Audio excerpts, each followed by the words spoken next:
the last 4 decades, dietary fat and cholesterol have been the villains in heart disease. You very seldom see the word saturated fat in the public press when they're not associated with artery clogging.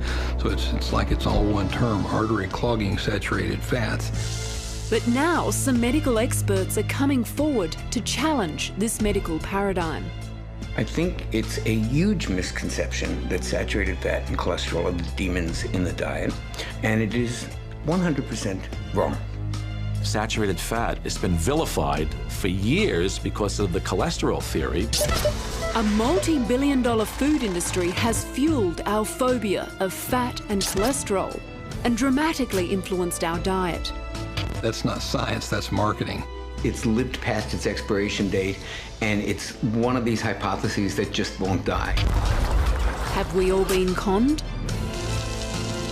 In this episode, I'll follow the road which led us to believe that saturated fat and cholesterol cause heart disease and reveal why it's been touted as the biggest myth in medical history.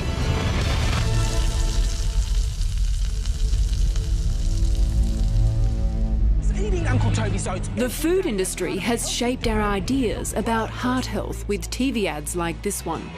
So join me in the Uncle Toby's Oats Cholesterol Challenge! Lowering our cholesterol has been a running theme with the food industry. People have this fear of cholesterol because they've been bombarded with it so much in the media that it's bad and it's going to cause heart disease. That's why all these things are emblazoned with cholesterol-free. These advertising campaigns are at the behest of our peak health authorities. The National Heart Foundation guidelines are pretty clear. We're told to reduce our saturated fat and cholesterol levels in order to reduce our risk of heart disease. But many doctors are now suggesting we need to radically rethink this approach. One of those doctors challenging this medical dogma is California-based nutritionist Dr. Johnny Bowden.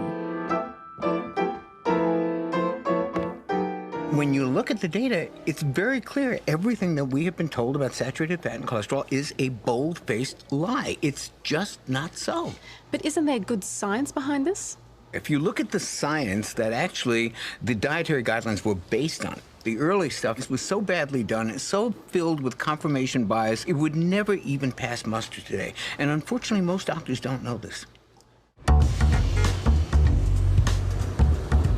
Dr. Ernest Curtis is astonished at how medicine has gilded the lily on cholesterol. During medical school, I was taught the same thing everybody else was, the importance of cholesterol and so forth, and I saw no reason to doubt it. But once I got into the cardiology field itself, I was seeing people with heart attacks that had cholesterol all over the place. High cholesterol, low cholesterol, and middle, it didn't seem to matter. And at first I thought, well, okay, these are probabilities, so there'll be exceptions. But it turned out that after a while I was seeing far too many exceptions. So that motivated me to go back and look at the origins of these theories. And quite frankly, given the certainty with which we were taught this, it surprised me to find out how poor the evidence was, virtually non-existent. Cardiologist Dr. Stephen Sinatra said he routinely ordered patients to lower their cholesterol with medications, but now admits he was wrong. I used to be the poster boy for the drug companies, and when I was chief of cardiology, I used to write for statins all the time. I really believed in the cholesterol theory of heart disease. I first became skeptical of the cholesterol theory in like the mid-'80s. I was doing coronary angiograms, and you place a tube in the groin, and goes up into the heart, and you can see if there's blockages there. So sometimes I would do the angiogram on a person with a high cholesterol, thinking I was going to find a lot of disease, and many times I didn't find disease. And the converse was true. I would do somebody with a low cholesterol and expecting not to find disease, and I found disease. So I was starting to think, maybe I don't have this right. Maybe cholesterol is not the enemy we think it is.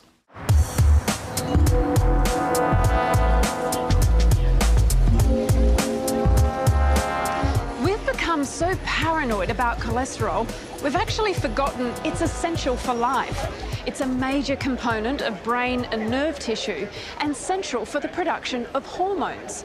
In fact, it's so important that virtually every single cell in the body makes it.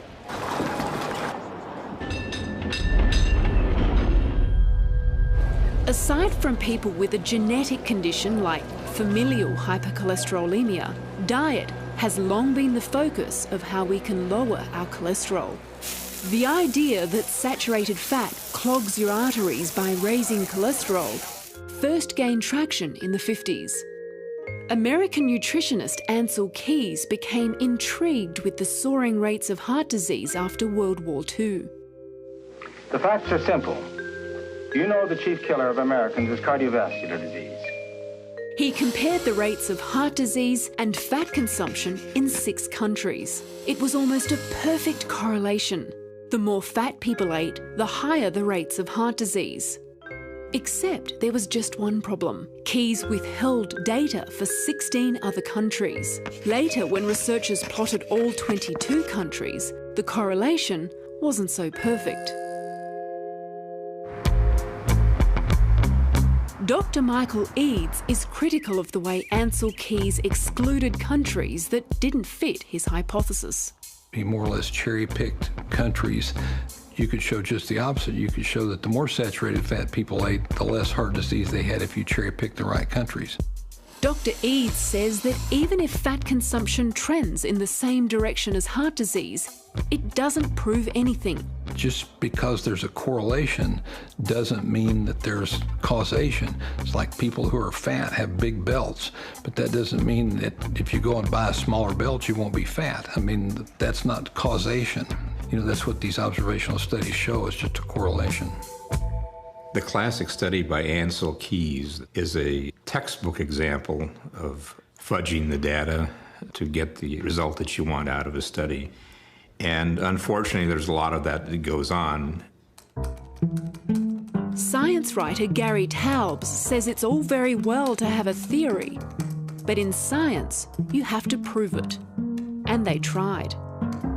And over the next 15 years, researchers did trial after trial, and there were probably a half a dozen of them between 1960 and 1975, all refuted or failed to confirm the idea that you could live longer by either reducing the saturated fat in your diet or reducing the total fat in your diet. The American Heart Association was also reluctant to lend credence to Keys' theory, but then he managed to score a position on the association's advisory panel, where he pushed for the acceptance of his ideas, and it wasn't long before they had a change of heart. Instead of the data not being good enough to claim that dietary fat was a cause of heart disease, they concluded that the data were good enough, and therefore all Americans over the age of 2 should go on low-fat diets. As the idea gained widespread acceptance with the public, science was left to catch up. 2 ambitious trials costing over $250 million, involving hundreds of thousands of patients, both failed to prove that lowering saturated fat could reduce your risk of dying from a heart attack. The way the authorities responded to this was to claim that they must have done the study wrong. Instead of saying, hey, look, eating a low-fat diet doesn't apparently do anything for people, or certainly not women, instead they respond by putting out press releases saying, look, we don't know why this trial failed to confirm our hypothesis, but it doesn't mean that the advice we've been giving you is wrong, and it doesn't mean that the hypothesis that dietary fat causes heart disease is wrong. The National Heart Foundation of Australia defends these failures, saying that nutrition trials are just too complex. When you ask that question of, do dietary fats increase heart disease, you're sort of trying to negate all the other risk factors that in fact actually also cause heart disease. So to imagine creating a study that would prove that conclusively, it's virtually impossible. So if they can't prove it, on what basis have they decided that saturated fat is bad for us? Eat too much fatty food and you risk a high level of blood cholesterol building up in your arteries. Eat sensibly. Meta-analyses have in fact actually shown that we can say with convincing evidence that intake of saturated fats leads to an increase in blood cholesterol. An extensive review of the literature showed the data was highly inconsistent. In fact, there were many long-term studies that refute the idea that saturated fat raises cholesterol. So I approached the National Heart Foundation for further evidence. They said the data was complex. They cited one study which showed only certain types of saturated fat could raise bad cholesterol, but it also raised good cholesterol. In the end, they concluded, we agree, we are limited by the evidence base available at this time. A study called the InterHeart study, which... I asked Australia's leading lipid expert what he thought. So should we be giving people dietary advice if there is such poor adherence and the studies aren't available? I think there are some very telling pieces of evidence which have been used to establish the importance of avoiding saturated fat. If saturated fat is completely benign, if it's actually beneficial, where's the evidence in support of that? Where's the evidence of an alternative cause? And we are particularly keen to get some dietary advice because otherwise, what do we offer people? But Dr. Curtis disagrees with giving people dietary advice when he believes the evidence is insufficient. He says diet has very little influence on your blood cholesterol in the long term. The reason for that is that your body manufactures 80 to 90% of your cholesterol. Really, very little of it comes from the diet. Most people seem to have a genetically preset level for the cholesterol in their body, and it may be in a range.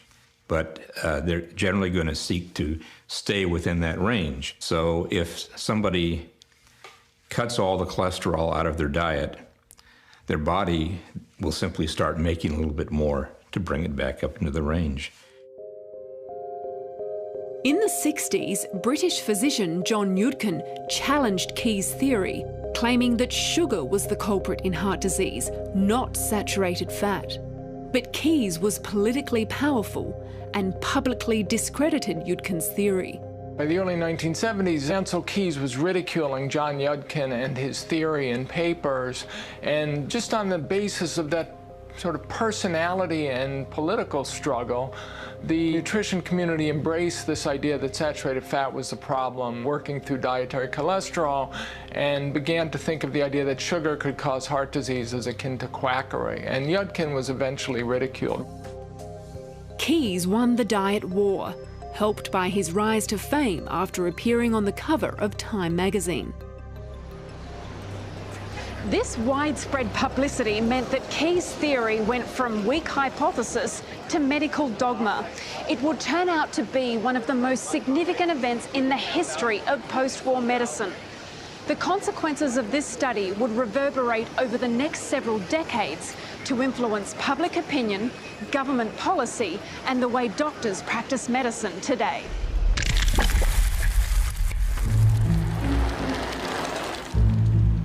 The most influential and respected investigation into the potential causes of heart disease was carried out here in the town of Framingham, Massachusetts.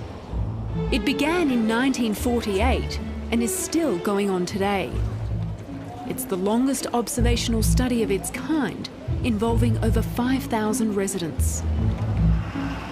The Framingham data pointed out very early that certain habits, or what you did, like cigarette smoking or emotional stress, did point in the direction of heart disease. But then something happened.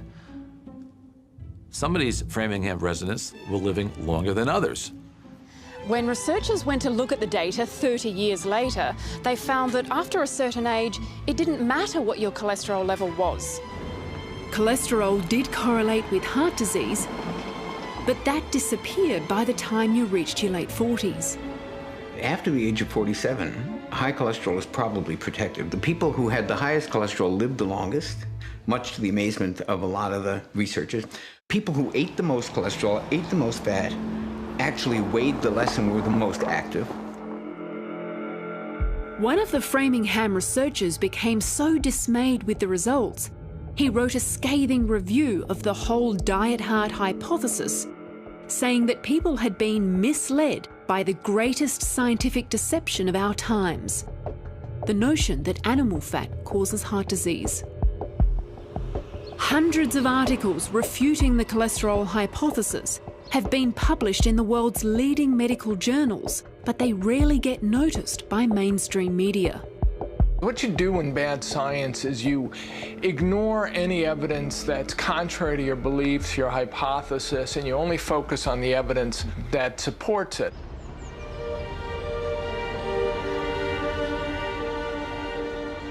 In 1977, the US government stepped in. Senator George McGovern, an advocate of Ancel Keys' theory, headed a committee hearing to end the debate once and for all. And they are the ones that really have put us in the nutritional mess that we're in now, because based on virtually zero science, they decided that a low-fat diet was the best thing for us all. Eminent scientists at the time disagreed with the report. That's why I have pleaded in my report, and will plead again orally here, for more research on the problem before we make announcements to the American public. But their pleas fell on deaf ears. Well, I would only argue that senators don't have the luxury that a research scientist does of waiting until every last shred of evidence is in. News reports began peddling the same message. And many say it was this article in Time magazine that put the final nail in the coffin for saturated fat and cholesterol.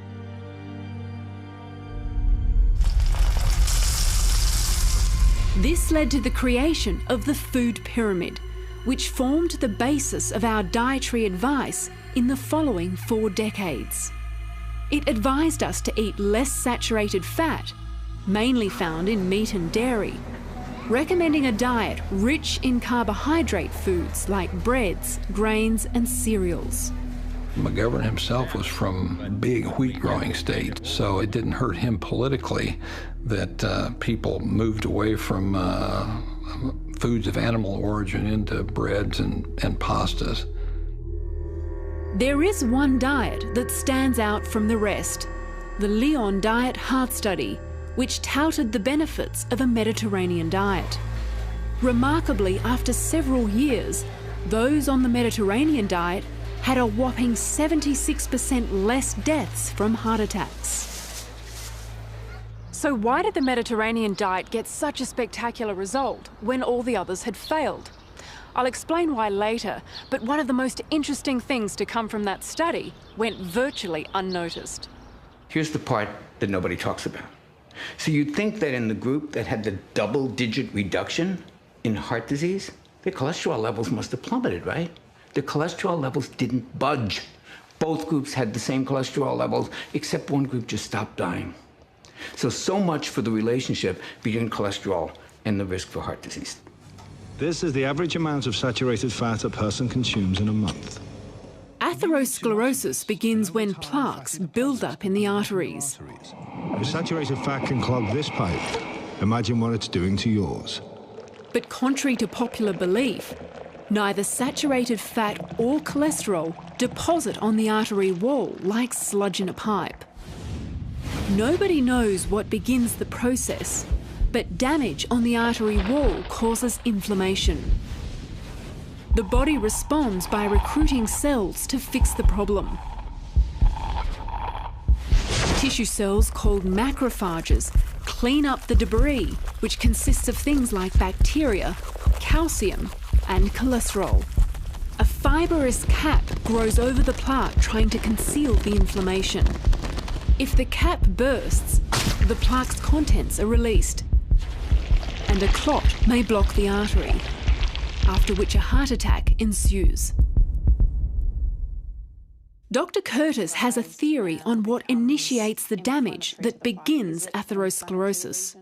Arteries are constantly branching off one from another, and at these branch points is a very common place to find these plaques. The study of fluid dynamics shows this is where the artery experiences the most stress from the tremendous pulsatile force of blood coursing through the artery at high pressure. Veins don't endure the same pressure as arteries, so they never develop plaques. The veins that simply return the used up blood to the heart to get reoxygenated and then not under the same stress. And veins don't develop atherosclerosis unless you put them in a situation where they have to function as arteries. And this may happen when surgeons use veins in heart bypass surgery.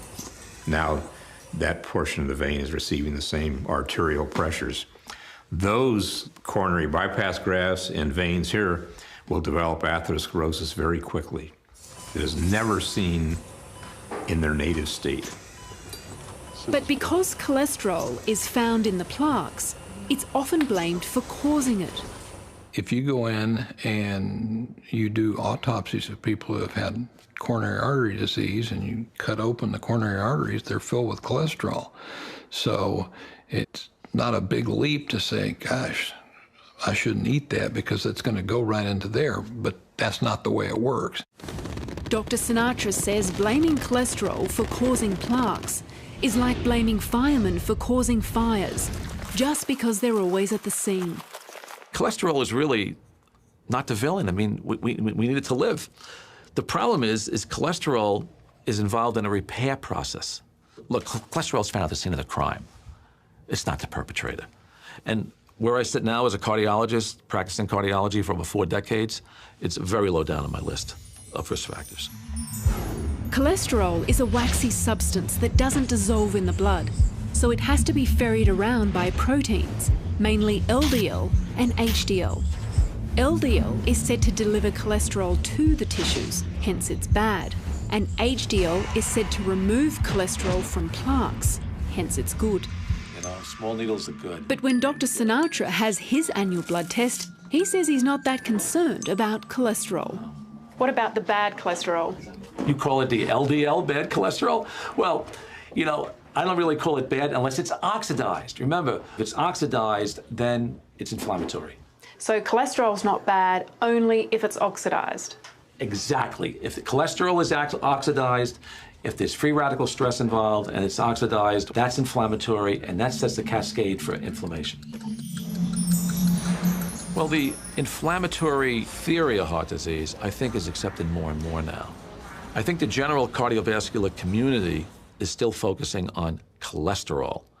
They need to focus more on inflammation. And that's where, you know, emotional stress, but sugar is really the foe when it comes to cardiovascular disease. You see, we placed all this emphasis on cholesterol, we've taken it off sugar. And that's the problem.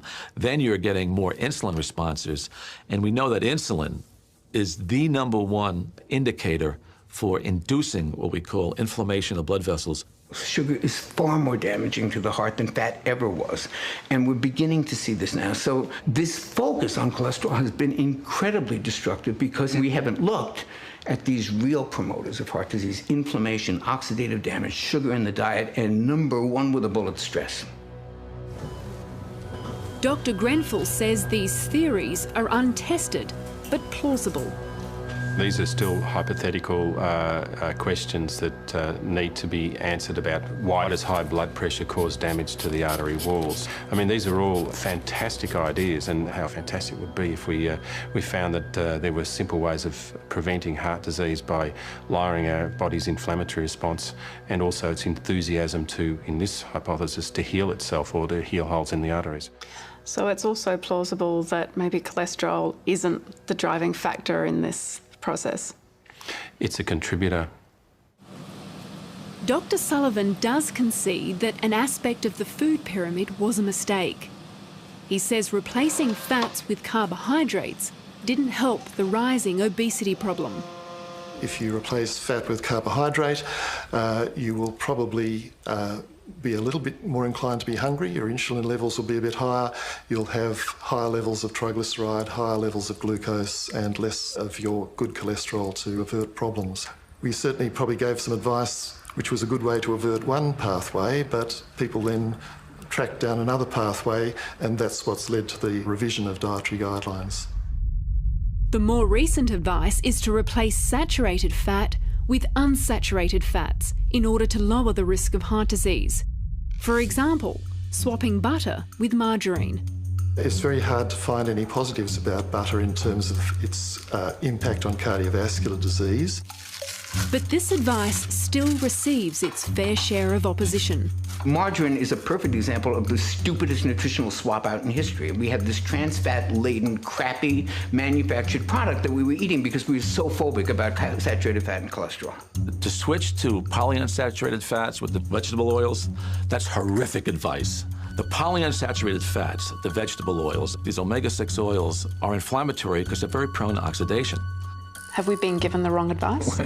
We've absolutely been given the wrong advice. People became afraid of saturated fats, so they said, okay, we've got to do something to replace the saturated fats, and so let's do it with vegetable oils. Well, vegetable oils don't have the same cooking qualities that saturated fats do. Polyunsaturated fats have a lot of double bonds in them, and double bonds are prone to free radical attack. It becomes a rancid fat, and it becomes really bad for you. And saturated fats, on the other hand, have no double bonds. That's why they're incredibly stable. That's why they're great for cooking. That's why they're great for frying. And that's why they don't really perpetuate free radical cascades in the body, because they're inert fats. They're mainly just protein. Dr. Eades says butter and coconut are not harmful to your health and recommends those fats over the omega-6 vegetable oils. When vegetable oils are used to manufacture margarine, they undergo a process called partial hydrogenation, which results in the formation of industrial trans fats, and everybody agrees they're bad for you. It's important to look for products that have them removed, although Australia doesn't have mandatory labelling of them. Junk food, for example, is riddled with industrial trans fats. The omega-3s, another type of polyunsaturated fat found in fish, for example, are thought to counter the inflammatory effects of omega-6s. The two of them are kind of like the accelerator and a brake pedal on a car, and if they're in balance, things operate smoothly. I mean, you don't want too much anti-inflammatory, you don't want too much pro-inflammatory. Because of the advent of vegetable oils, we now have tons of omega-6 fats and really very little omega-3 fats. This is thought to be why the Mediterranean diet was so successful. It was higher in omega-3 fats, not to mention it was low in refined carbohydrates like sugar and rich in antioxidants. The Heart Foundation still suggests that a diet that substitutes saturated fats for polyunsaturated fats is one that is healthier for your heart. Pursue it. But opposition to this advice is still palpable. It took decades to really entrench this myth. It's probably going to take a few more decades to get us out of this myth. But to vilify saturated fats, I think, is one of the worst things the medical profession has done. I'd love to see the medical establishment saying, whoops, we were wrong. That's not going to happen. Frankly, that generation's going to have to die off. And perhaps the generation coming up can do better. We created this new disease called hypercholesterolemia. And if we created this new disease, we got to create drugs to neutralize it. So are there corporations and billions of dollars and money behind this? Absolutely. Next week on Catalyst, I find out why medications to lower cholesterol have become one of the most widely prescribed drugs in the history of medicine.